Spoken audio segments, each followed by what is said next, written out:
Hey, folks, this is Lonzo, the president of the Compton Entertainment Chamber of Commerce. And for the next few days, I'll be interviewing various candidates for the various seats in the various offices that are on the ballot for March 5th. Right now, I have a lady in the standby. She is running for the 35th district of the Senate seat here in the state of California. I'm going to bring her on right now. Her name is Jennifer Williams. Hello, Jennifer. How you doing, dear?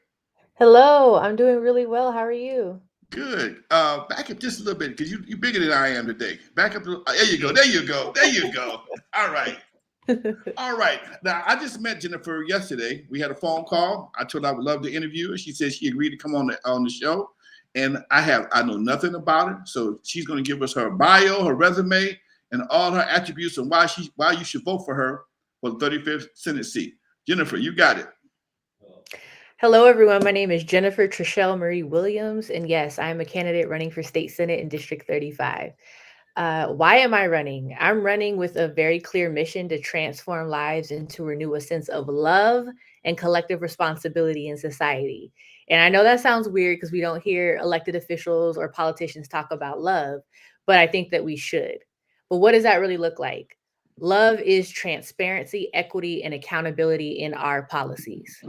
Those three values, transparency, equity, and accountability, the T, I like to say that I'm running to bring the T to the state legislature.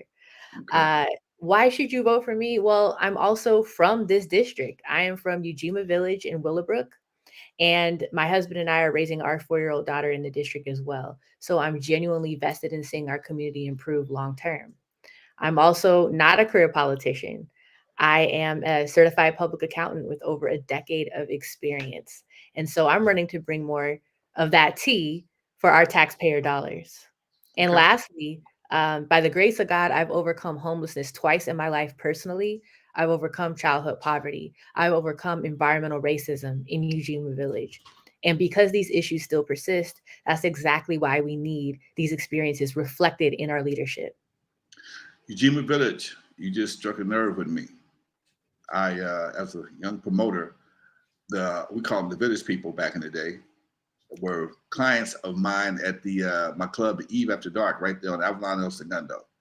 I spent a lot of time in Ujima Village with my buddies, and when you said that yesterday, I'm like, first of all, Ujima Village has been gone for a while, so that means you a little bit younger. You wouldn't know Eve After Dark. You might have heard of it, but you wouldn't. You're a little bit too young to have been there. But that's okay. We won't hold that against you. Uh, how long did you actually live in that area? Well, that's where I was born. And then when I became around first grade age, like six, my mom decided to move us out of the district and to Carlsbad, California, which is Carlsbad. near Oceanside. It's like really different from Eugene. Somebody got a paycheck. that ain't no broke territory. No, it is. It's really different. But we struggled. We couldn't really afford to be there. We were just there because we knew that the education system there was much more resourced. Like they Okay. had way more resources for their public schools there than they did where I'm from. And so we made that sacrifice to move there away from our family, away from our culture, Okay. um, all for the sake of having proximity to a well-resourced education. What brings you back? So I've been back for 10 years. I went to college on the East Coast. I met my college sweetheart husband, and then we moved back here 10 years ago. Okay. I came back because I went to school in Boston, and Boston was way too cold for me, being a Okay. Cali girl. I'm like, no, I need to come back home. But I really wanted to be back in my roots, and all my family, most of my family was still here. And so I wanted to be near my family again. Okay. All right.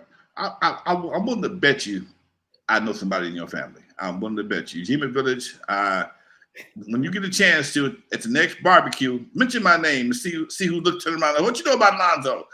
It's going to be interesting.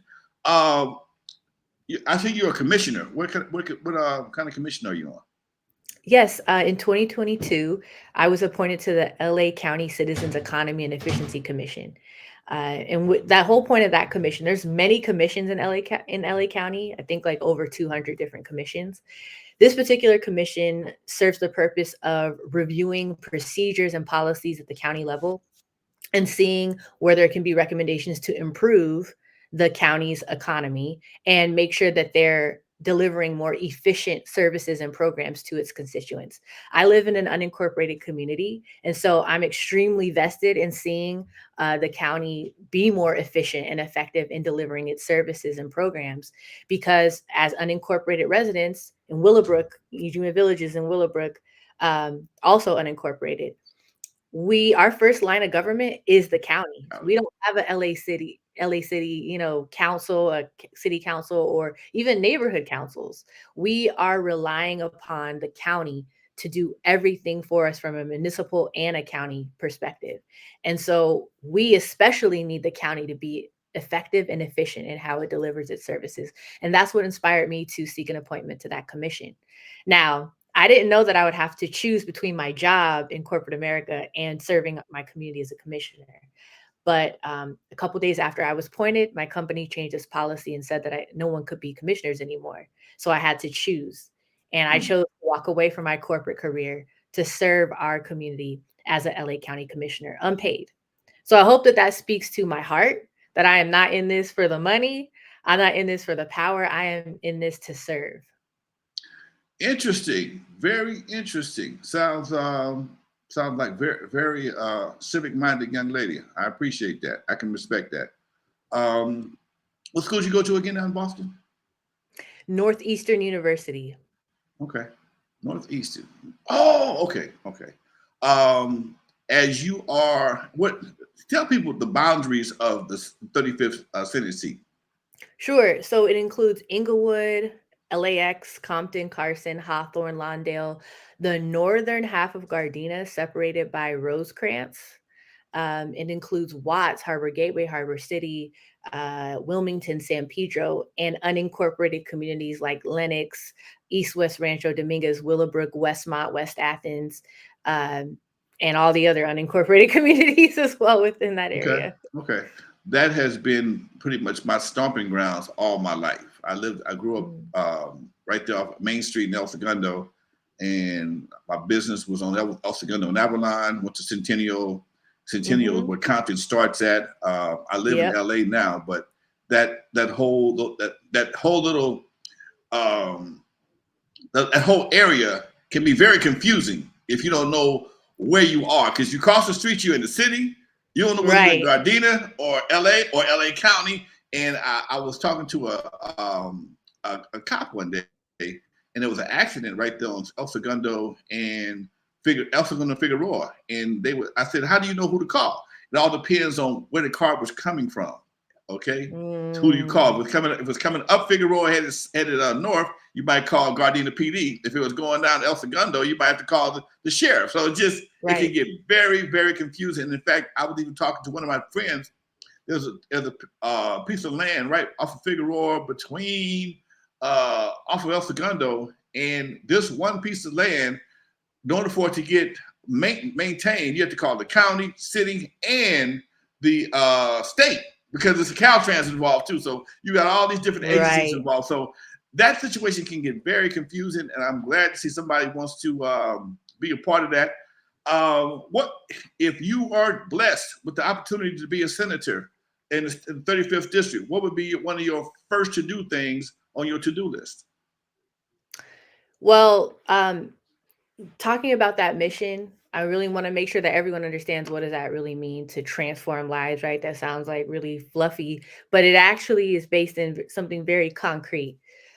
That means to me improving the quality of life of everyone that lives in Senate District 35. And there is overwhelming data that proves that the way that you improve the quality of life or the life expectancy of people in Senate District 35 is through making investments in five key areas. Number one, economic opportunities. Also, food equity, healthcare, education, and the environment, both the built environment in terms of infrastructure, housing, but also the natural environment, our air quality, and the quality and the lack of pollution, hopefully, in our soil and in our water. Those 5 areas make up 80 to 90% of a person's health. Okay. So that's my plan, is to really focus on those 5 areas, and that's how we improve the quality of life and I deliver on that mission. But what would be the first thing that I would do? So one of the first policies that I would seek to pass is around making sure we have a racial equity impact analysis on policies. Hmm. We pass policies that don't take the time to consider what is the racial impact of these policies. This whole country was founded with, racism and anti-blackness at its core. And we need to make sure that we have an analysis that can help us understand what is the impact to our policies that we pass. And some of the ones that have already been passed, what is the impact of this on folks from a racial perspective? Okay. Interesting. I'm out of questions. You sound like you know what you're talking about. Anything else you want to share with us? I just want to share that, diversity, people talk about like we need more of this, more of that in office. Diversity is, has very various different aspects to it. I am 34 years old. I'm the youngest person running in this race. And I believe we need newer, fresher perspectives in our government. 40% of California voters are under the age of 40, and that is not currently reflected in our leadership. I think a Mm. lot of people are not satisfied with our options federally, right? We look at the presidential race, some people are dissatisfied with our options. Well, you all I'm have one the of them. opportunity, right? You all have the opportunity in this race locally to support me, a candidate that I believe better reflects the next generation of leadership that we need. We can't keep voting the same way and expecting different results. Everyone else in this race is a career politician who's ran before or served in a way that did not necessarily honor the people who elected them to serve. So do your research. Don't be fooled by the sweet talk. Look into everyone Mm. and then use your own discernment and make a wise decision. What you just said makes a lot of sense. It's a great point. On it all, again, being playing sometimes I have to play the devil's advocate being on this show. Um, being new in some cases means lack of experience. Being older, being career means experience. Um, what do you think is more maybe more important is to have the relationships already in place or be able to develop the relationships that can help you move forward? What I think we really need right now, we're seeing a lack of trust in government. Mm. So if we have experience, but that experience isn't quality and hasn't shown up in the best interest of the community, then that's not an experience that we need and deserve. That should be the metric that we judge this experience by. Okay. So if someone has experience, okay, but what was the quality and the substance of that experience? If someone was elected to do a job and then dropped out of that and didn't fulfill their commitment, that should be a problem. That should be a problem. We should not be looking to promote people who couldn't even serve in the first level that they were elected to serve in. I think that's a problem. We should not be electing people who, when in service to, or when elected, broke federal law. That should be a problem. And so I'm just asking people to use common sense and to really think about the leadership that we want and deserve. Okay. You are the third woman I've seen run so far. I've seen information about Laura, Michelle. I just met you yesterday. I know Mhm. there's Alberto Robles. How many candidates are running for this office? There are a total of 8 candidates Okay. running in this for this seat. Okay. How many women? How many men? You know? There are 3 women and 5 men. Okay. I don't. I've only seen Alberto Robles and for his other men. My mailbox is inundated with things from Michelle and from Laura. I may have Mhm. gotten some from you. I'm not sure, but Alberto, good looking out, Alberto, for turning connecting us for this interview. Um, Everything you're saying makes a lot of sense. I just want to. It just sometimes voters go with the name they know. That's just the own. That's one of the few things in the. And unfortunately, politics for us in a lot of ways, is a big popularity contest. And that's something I've always had an issue with, whether it's a presidential election or a city council election. It's a popularity contest. And hopefully, at some point in time, we will start looking at people for qualifications versus basis as opposed to name recognition. And name recognition is fine when you go into a concert. Yes, I want to see Frankie Belly and Mays. Yes, I want to see so and so. But when it comes to politics, you might want to consider something that makes sense. And I'm gonna leave it like that. I'm trying to stay impartial as possible. It's hard. I'm trying to stay impartial as possible. I can't tell nobody who to vote for. All I want to do, when I'm sitting here in this chair talking to you, is let people see what you have to offer as a candidate. Okay. Yes. I try my votes. I keep my votes very personal, private and personal, but I just listen and I like what I hear from a lot of people. So, and let me also say this, this isn't just me saying these things. There have been outside, objective, independent.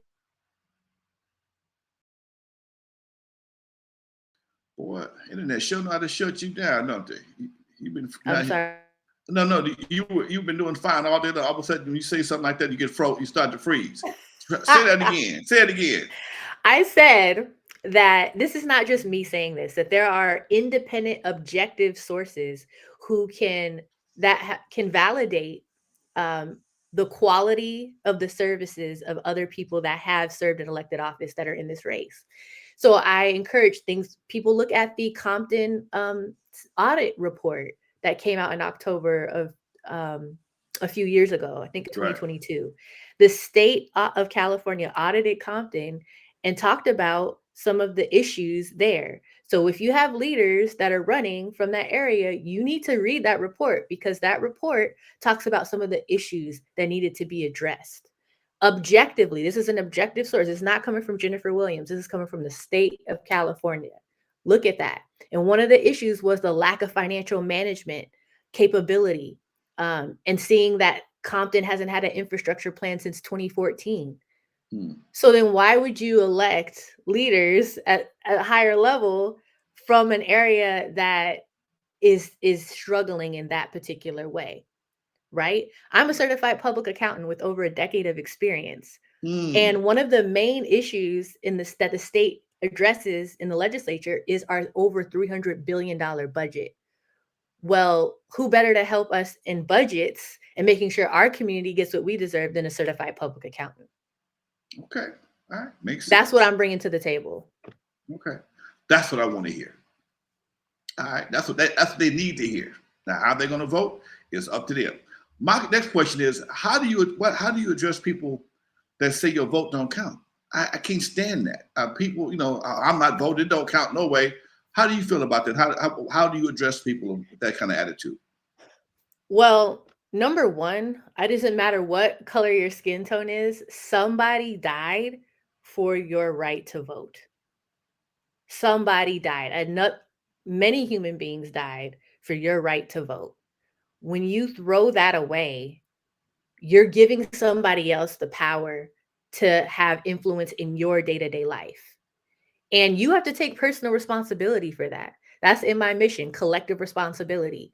We have no right to complain about the situation that we're in as a country or locally if we do not vote. You are giving your voice and your influence and power in your own life to somebody else. That's what that means when you don't vote. My philosophy is, for every vote you don't cast, the other side gets two.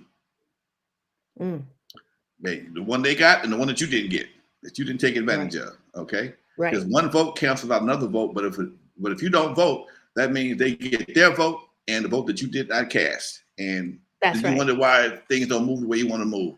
And exactly. I have to explain to people, well, man, the presidential election, no. State, county, most federal, except for the presidential, and all city elections are strictly a numbers game. It's no electoral college that comes into last minute and determines how many points you have for the city mayor or the city council supervisors. No. It's a numbers game. The more numbers you get, the better chance you got a chance of being elected. And it's real hard to sit back sometimes and accept that, especially as as much as I hear it. Oh man, the Right. vote don't mean nothing. Now, you know what? And I use this analogy a lot of times. One ant don't do anything. Well, let a colony get on your ass. Let a colony of ants get on you, and it will change your day. All right, one ant ain't Right. gonna nope. One ant don't do nothing. It just some just oh there. But let a bunch of ants get on you. It's gonna change Right. your whole, make you change your direction, change your clothes, change your attitude, maybe change your mental makeup because you have nightmares about all them ants being on you. So think about how that philosophy can apply to voting, and especially in areas like Compton, the 35th district, where voter apathy can be pretty high sometimes, and that's not good. How many No, how many potential it's terrible. how many potential voters do you have in your district? So within the district, we tend to have a pretty low voter turnout, which is what you indicated in your statement. Your last statement is that voter apathy can be relatively high. This district is probably only going to have, in every state senate district, there's about 1 million folks in it.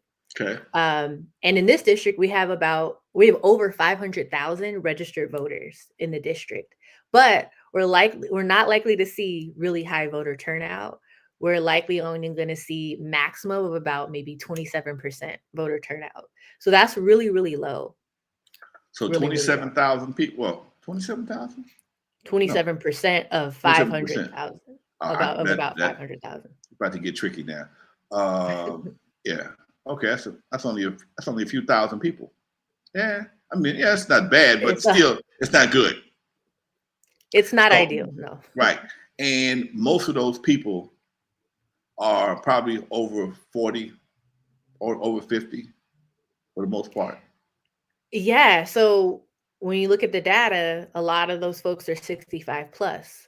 But Mm, actually, in the part of the district that has the largest number of votes, actually, it's the 35 to 40 age range. Actually, 25 to 40, that age range is the largest in terms of voters within the part of the district that votes. That has the highest number of votes. okay. So that's encouraging for me because I'm the only candidate under the age of 40 in this race. Okay. So I can Now, connect with those voters better than any other candidate. as I recall, mentally recall your various areas cities that you will cover. Most of those are Latino and Black, high Hmm. Latino and Black populations, with a Hmm. few Asians and a few whites. Hmm. You'll get a few of those in Wilmington, Gardena. Interesting. So that's a very diverse population. Yeah. Very diverse population. How do you feel your appeal, your age will be accepted in those various populations? So it's been such a blessing as I've been campaigning. I didn't know how my age, my youth. Some might say I'm youthful, some might not agree with that at 34 years old.